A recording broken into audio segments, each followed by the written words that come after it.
नमस्कार दोस्तों, इस वीडियो में हम एमए तृतीय सेमेस्टर हिंदी की एचएनडी 515 प्रश्न पत्र हिंदी आलोचना का अवलोकन करेंगे। यह वीडियो आगामी परीक्षार्थियों के लिए लाभदायक सिद्ध होगा, अतः इस वीडियो को पूरा अवश्य देखें। चलिए शुरू करते हैं। इसके अंतर्गत निर्देश दिए गए हैं कि इस प्रश्न पत्र के 3 खंड हैं, अ, ब और स, और सभी खंड से निर्देशानुसार प्रश्नों को करना है और सभी खंडों के सम्मुख अंक इंगित हैं।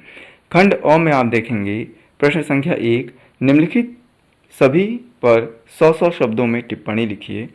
तो यहाँ पर 5 टिप्पणियाँ दी गई हैं, जिनमें से प्रत्येक के ऊपर 100 शब्दों में लिखना है। टिप्पणी क, आलोचना का अर्थ। टिप्पणी ख, बालकृष्ण भट्ट और हिंदी आलोचना का जन्म। टिप्पणी ग, रामचंद्र शुक्ल की रस दृष्टि। टिप्पणी घ, प्रगतिशील आलोचना। एवं लास्ट टिप्पणी, आलोचक अज्ञेय है। इसके बाद खंड ब के अंतर्गत निर्देश दिया गया है, निम्नलिखित सभी प्रश्नों के 200 शब्दों में उत्तर दीजिए। तो प्रश्न संख्या 2 में आप देखेंगे, रचना और आलोचना के संबंध पर प्रकाश डालिए। आलोचक के गुण और दायित्व का विवेचन कीजिए। अब प्रश्न संख्या 2 के अंतर्गत 2 प्रश्न दिए गए हैं, इनमें से केवल एक का ही उत्तर देना है, इसीलिए यहाँ पर अथवा लिख दिया गया है। प्रश्न संख्या 3, हिंदी आलोचना की पृष्ठभूमि के संदर्भ में रीतिकालीन काव्यशास्त्रीय मान्यताओं पर प्रकाश डालिए, अथवा नवजागरण कालीन हिंदी आलोचना में भारतेंदु हरिश्चंद्र का महत्व रेखांकित कीजिए। प्रश्न संख्या 4, नंद दुलारे वाजपेयी की आलोचना दृष्टि पर टिप्पणी लिखिए, अथवा डॉक्टर नगेंद्र की साहित्य विषयक मान्यताओं की समीक्षा कीजिए। प्रश्न संख्या 5, नामवर सिंह द्वारा प्रस्तावित काव्यालोचन के नए प्रतिमानों का विवेचन कीजिए, अथवा राम स्वरूप चतुर्वेदी के आलोचक व्यक्तित्व पर प्रकाश डालिए।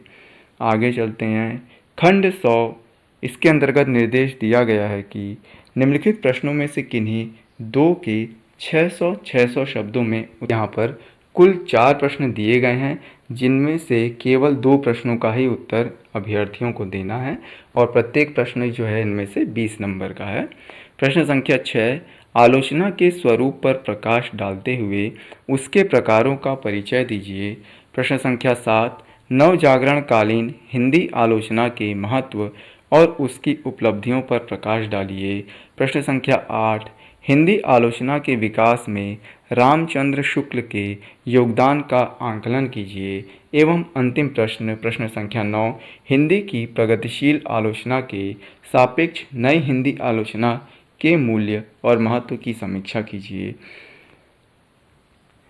इस प्रकार से यह एचएनडी 515 प्रश्न पत्र का अवलोकन समाप्त होता है।